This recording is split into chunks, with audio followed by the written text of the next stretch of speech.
Bonjour, bienvenue à toutes et à tous sur Cocotte TV. Aujourd'hui, nouvel atelier avec notre partenaire LDLC. On vous propose ce jour de parler du cable management, donc de l'organisation des câbles à l'intérieur de votre boîtier PC. Quelque chose qui pourrait paraître très anecdotique au premier abord, pourtant l'organisation des câbles est plutôt un point très important au niveau d'une tour. Tout d'abord, d'un point de vue pratique et esthétique, c'est toujours plus agréable d'avoir une machine qui est bien rangée et avec des câbles qui ne traînent pas absolument partout. Deuxième point, ça permet d'avoir aussi des meilleures performances de refroidissement puisqu'on n'a pas de câbles qui vont passer par exemple devant les ventilateurs et donc créer des perturbations au niveau du flux d'air.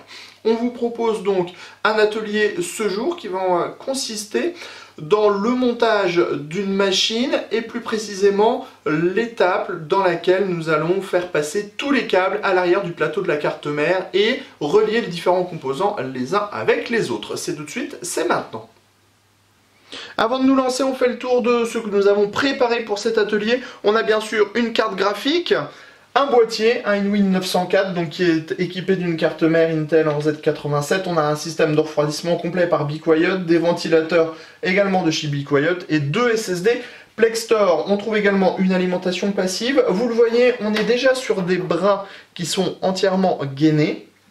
Donc ça provient de l'univers du modding et vous verrez, c'est ce qui nous permettra d'avoir un très beau résultat à la fin du montage. Il faudra également s'équiper de colliers, une bonne dose de colliers, ce qui permettra de faire tous les regroupements à l'arrière du plateau de la carte mère. Et enfin, nous avons les câbles SATA pour pouvoir installer nos SSD. Première opération, installer l'alimentation avec tous les câbles modulaires dont vous avez besoin pour le montage. Il suffit juste de compter les prises nécessaires sur la carte mère, les SSD, la carte graphique, éventuellement peut-être quelques prises Molex si vous avez un Rhéobus ou quoi que ce soit d'autre. Il faut juste compter pour avoir le bon nombre. Ensuite, on relie tout à l'alimentation, on met l'alimentation en place et vous allez le voir, la première chose que nous avons fait est de faire ressortir tous les câbles à l'arrière du boîtier dans le passage unique qu'on trouve dans le bas qui permet de passer les câbles des prises additionnelles, donc les USB 3, les audios ou encore les USB 2.0, mais aussi nos câbles d'alimentation pour pouvoir alimenter la carte graphique, le CPU ou encore la carte mère. Une fois cette opération réalisée, il va falloir déterminer où passent les câbles. Alors pour ça, on a des trous et des passages spécifiques. Par exemple, on va remarquer assez facilement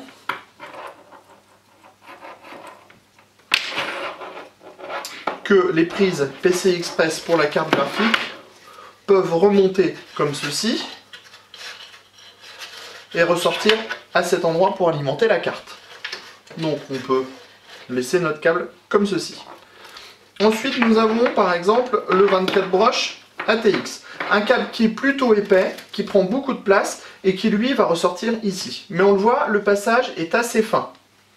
Mais comme nos câbles sont gainés brin par brin, ça ne posera pas de problème. Le câble va pouvoir passer par ici, mais il faudra démonter la carte mère pour pouvoir passer le câble à l'avance. D'où la non-fixation totale de la carte mère. Donc on peut estimer que le câble passera par ici. Ensuite, nous allons avoir le câble 8 pins CPU à destination du processeur. Nous avons un passage dans le haut. On peut donc estimer que le passage se fera par ici.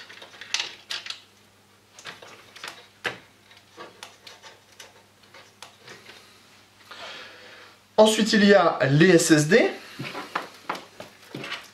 Là aussi, on a notre câble qui passe sur les côtés. Et donc là, on peut même déjà pré-brancher pour voir ce que cela donne directement, comme ceci.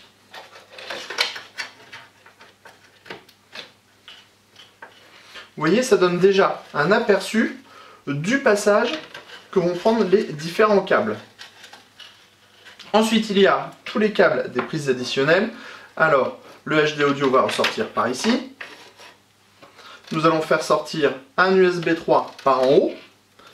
On va le bloquer par en haut ici. Nous avons ensuite tous les câbles du power on, reset et toutes ces choses-là qui va passer dans le bas, dans le passage dédié ici. On le passe, donc, tout simplement. Et ensuite, nous avons un deuxième USB 3.0 que nous allons transformer en USB 2 et que nous ferons également passer par en bas pour le relier aux ports qui sont vers ici. Donc, nous avons fait une première organisation. Il restera à déterminer les chemins pour les prises fan, mais ça, nous allons y revenir un peu plus tard. Maintenant que les passages sont décidés, nous allons retourner le boîtier, démonter la carte mère,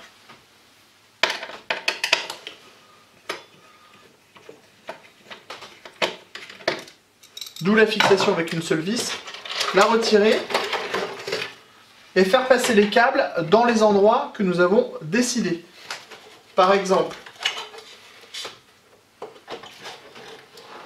le 24 broche ATX par ici, on va le bloquer, on va le laisser pendre pour pouvoir l'installer après.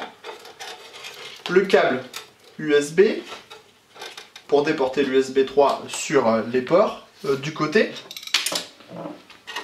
Tout ce qui est HD audio et USB 3 qui passe dans le bas, on n'a pas de souci, tout passe avec la carte mère.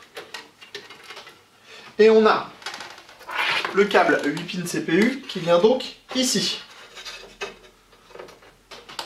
que l'on va bloquer comme ceci. Une fois les passages étudiés, les câbles passés dans les passages, on n'a plus qu'à remettre la carte mère en place. On vous met en garde de suite, ce n'est pas l'opération la plus simple à réaliser, d'autant plus qu'il ne faudra pas oublier de faire certaines manipulations dès le début. Alors, pas l'opération la plus simple, pourquoi? Parce que cela dépend aussi clairement du boîtier avec lequel vous allez travailler. Dans le cas de notre InWin, qui est un boîtier plutôt orienté modding, c'est plus compliqué. Dans un boîtier plus simple, vous allez voir, les passages seront beaucoup plus accessibles et la manipulation sera beaucoup plus simple. On se lance sans plus attendre et quel que soit votre boîtier, pensez à installer de suite le câble d'alimentation CPU. Car comme ce dernier se trouve tout en haut de la carte mère, si votre carte mère est proche du haut du boîtier, vous aurez juste à tout démonter à la fin pour pouvoir le remettre en place. Ensuite, c'est une opération de minutie. On passe les câbles sur le côté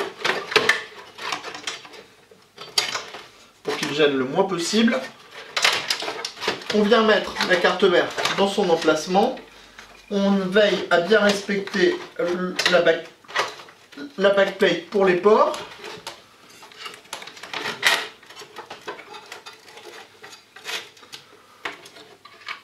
Une fois la carte en place, on peut normalement la relâcher. On prend une vis et on fait une préfixation de cette dernière.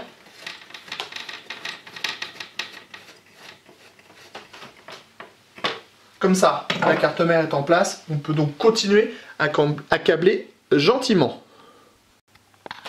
Pour les besoins de notre vidéo, nous avons remis toutes les vis au niveau de la carte mère. Nous allons donc commencer à câbler. Vous remarquez aussi qu'on a retiré les slots à l'arrière du boîtier pour pouvoir installer la carte graphique, mais aussi relier cette dernière avec les prises PCI Express que nous avons amenées ici. Alors, le 8 pin CPU est installé à l'arrière du boîtier, donc ça, il n'y a pas de souci. Il y a donc le 24 broche ATX à installer.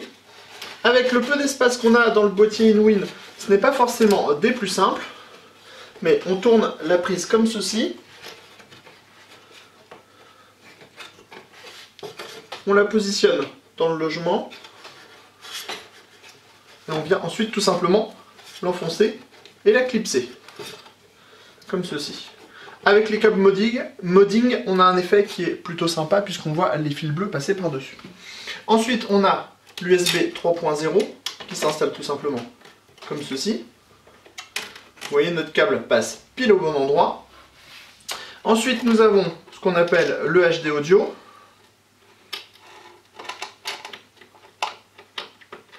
S'installe comme ceci. Donc vous voyez, le câble se voit vraiment très peu et ensuite à l'arrière on va organiser. Ce qui fait que on voit bien qu'ici on n'a rien qui viendra contrarier le flux d'air dans le boîtier, ce qui permettra d'améliorer les performances de refroidissement. Ensuite, nous avons la carte graphique. On l'installe dans le slot PCI Express. On pousse pour la fixer. On la fixe à l'aide des vis.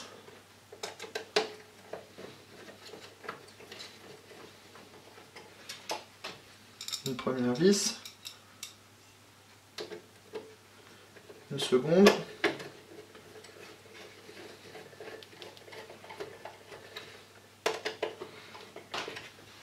Et on vient juste passer les deux câbles dans la carte.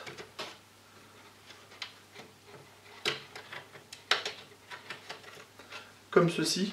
À nous de convenir après, durant le montage, l'endroit le plus approprié pour passer les câbles, mais probablement comme ceci, est relié à l'arrière. Vous voyez, le pré-câblage est presque intégralement fait. Il nous reste à faire les câbles SATA et l'organisation à l'arrière du boîtier.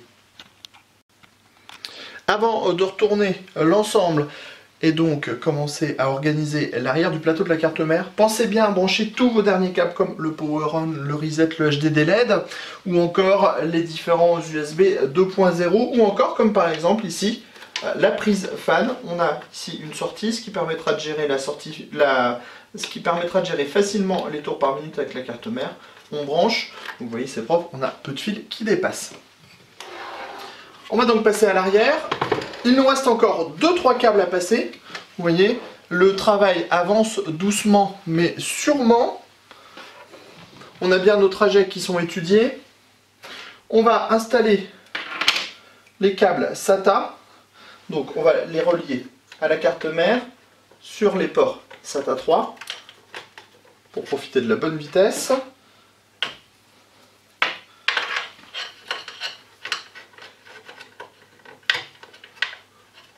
Comme ceci.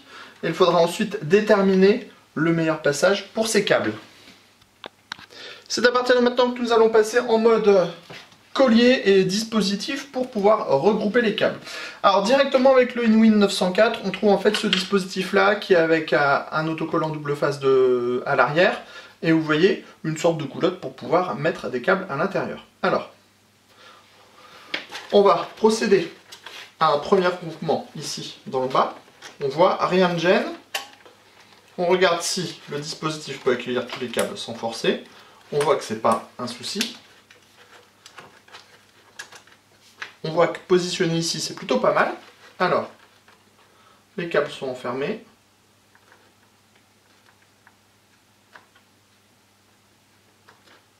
On retire la protection du double face. On essaie de faire quelque chose d'assez droit, et ça rend mieux. On appuie. C'est fixé, et on a déjà toute cette partie-là, en fait, qui est câblée. Pratique, facile, rapide, esthétique. Maintenant, on va fixer le grand câble 24 broches ATX. Alors, on a envie d'avoir quelque chose plutôt d'assez droit, qui ressemble à ce brin-là. Alors, pareil, on reprend notre dispositif, on l'ouvre, on le passe à l'intérieur. On vérifie bien que ça ferme sans souci. Et donc, on va le tirer.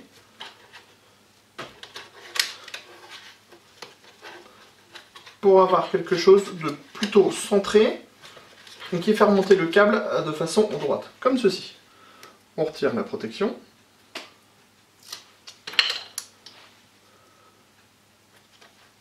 Et on appuie. On a donc deux chemins qui sont tracés. Après, l'idée va être un peu de renforcer certains passages, comme celui-ci, pour pouvoir greffer d'autres câbles autour. Alors, on reprend notre dispositif. On va renforcer au centre, tout simplement, vous voyez, comme ceci. On retire.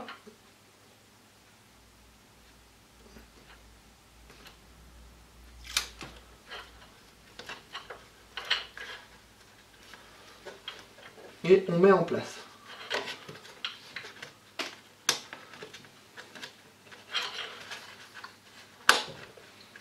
Et vous allez le voir, à partir de là, on va pouvoir faire plein de nouvelles choses. Grâce au collier.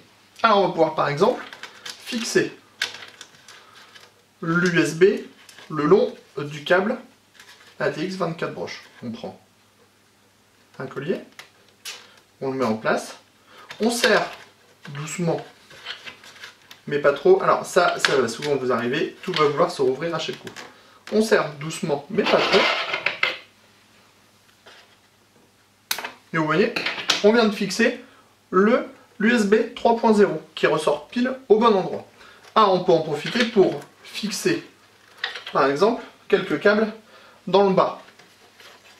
On englobe le 24 broches ATX, le petit dispositif pour le power on, le reset.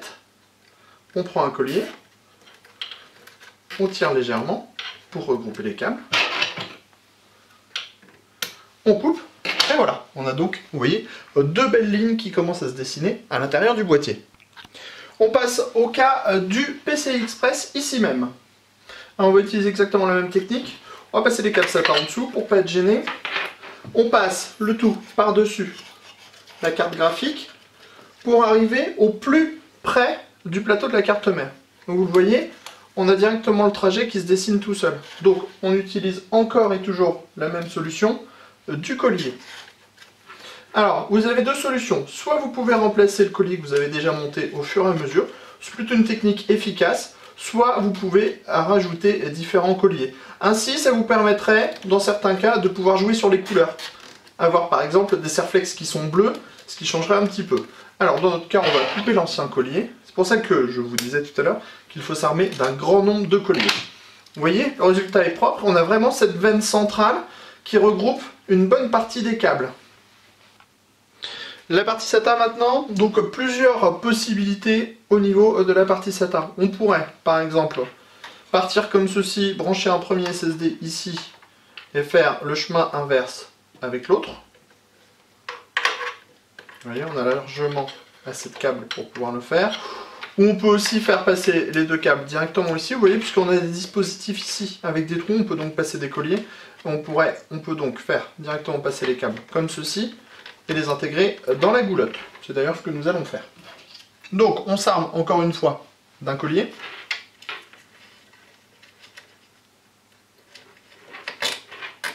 Comme on est derrière le plateau de la carte mère et derrière la carte graphique, on ne verra pas du tout le collier de l'autre côté.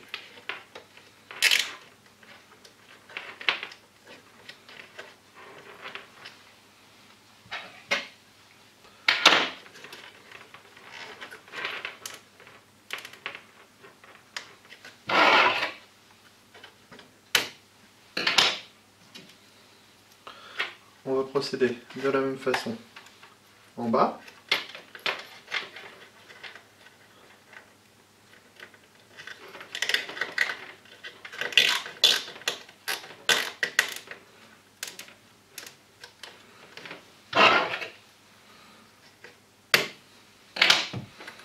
On va ensuite passer dans la goulotte. Vous voyez, on a une goulotte tout en bas ici, spécifiquement pour pouvoir passer des câbles.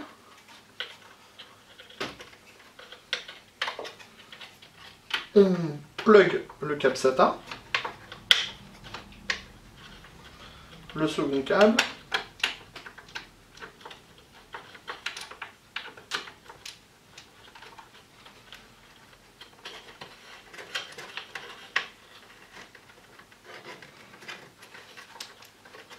on en profite pour intégrer le câble des connecteurs.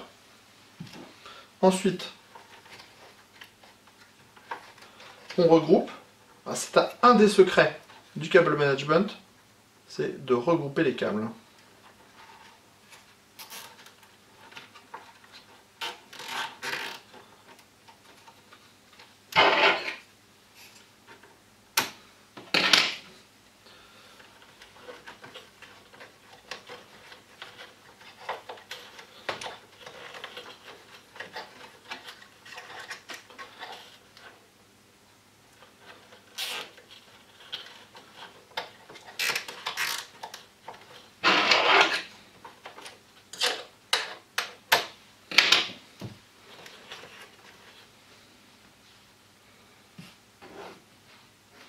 On est plutôt bien avancé, vous voyez. Il va nous rester ce câble et ensuite quelques petites harmonisations ici et là.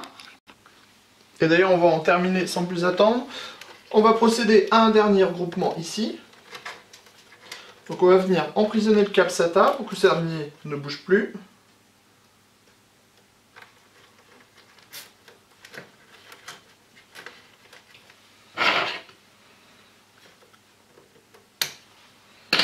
Et on a donc le câble USB, le dernier. Alors on va pas le mettre dans le dispositif ici, parce que si on le mettait dans le dispositif, on aurait du mal à fermer le dispositif. Alors deux solutions, soit on utilise un autre dispositif, qu'on installe juste en face, pour avoir un résultat plutôt sympa. On prend notre câble,